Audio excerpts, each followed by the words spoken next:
இன்றைய வேதவசனம் ஏப்ரல் 4 வேதத்துல ஆதியாகமம் 15ஆம் அதிகாரம் 1வது வசனத்துல கர்த்தருடைய வார்த்தை ஆபிரகாமுக்கு தரிசனத்திலே உண்டாகி அவர், ஆபிராமே, நீ பயப்படாதே, நான் உனக்கு கேடகமும் உனக்கு மகா பெரிய பலனுமாய் இருக்கிறேன் என்றார்.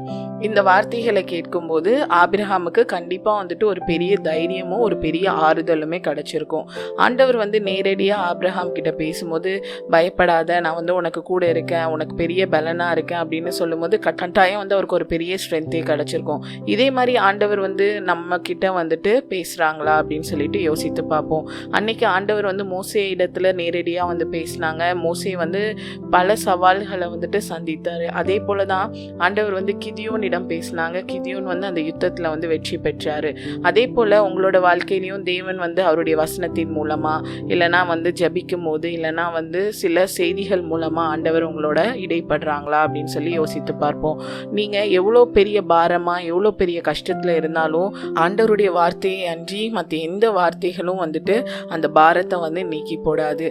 ஆண்டவருடைய ஒரு வார்த்தை கட்டாயம் அந்த பாரமான இருதயத்தை லகுவாக மாற்ற வல்லமை உள்ளதா இருக்கு. ஸோ ஒவ்வொரு நாளும் ஆண்டவருடைய சமூகத்தில் அமர்ந்து ஆண்டவரிடத்துல உங்களுடைய காரியங்கள் எல்லாவற்றையும் நீங்க தெரிவிக்கும் போது ஆண்டவர் கட்டாயம் உங்களோட இடைப்படுவாங்க. எப்படி ஆபிரகாமை தைரியப்படுத்தினாங்களோ அதே போல உங்களையும் தைரியப்படுத்த வல்ல தேவனா இருக்காங்க.